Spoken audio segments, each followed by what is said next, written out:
Mga farmers, nandito ako ngayon sa area namin, dito sa tinaniman natin ng saging na latundan.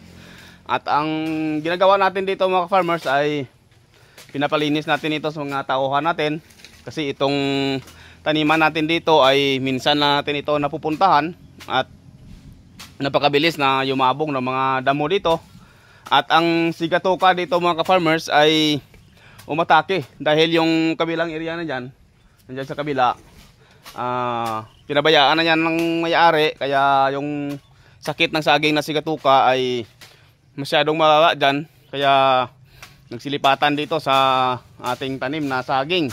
So ang ginawa natin ay pinadelift natin ang lahat na dahon na may tama ng sigatuka dito, at saka nag-spray tayo ng Growers Bet 1000 Plus foliar fertilizer.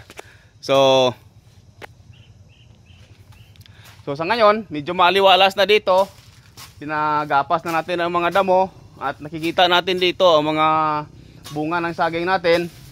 So majority sa bunga, mga saging natin dito ay may mga bunga na, you know. At saka itong ano natin, itong saba natin, you know.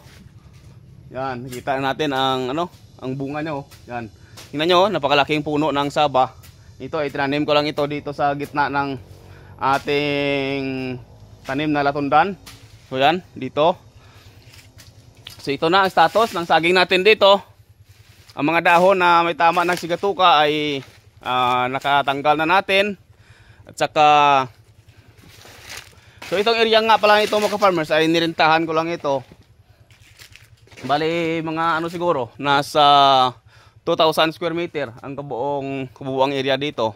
At nataniman ito natin ng mga more or less 250 na puno ng latundan. Ang renta natin ay 2,500 pesos per year. So 3 taon ang kontrata namin dito. So siguro hindi naman ako lugi dito dahil sa ngayon namumunga na ang mga saging natin dito. Kahit na ang latundan ay medyo mura lang sa market. Ito, mga bunga niya.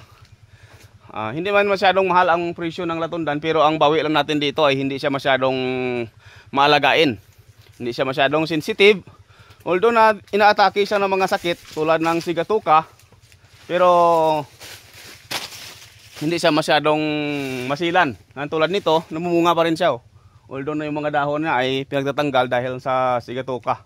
Itong area na ito mga farmers ay minsan lang natin ito na isprayhan ng Growers Bet 1000 Plus dahil hindi tayo nakatutok dito. Doon tayo nakatutok sa ating lakatan. Kaya minsan lang tayo napupunta dito. Pero okay lang. Kiring-kiring ang mga tanim natin dahil maayos naman ang tubo nila. Dahil nag-start na rin tayo mag-harvest dito. Siguro next week ay tuloy-tuloy na ang harvest natin dito.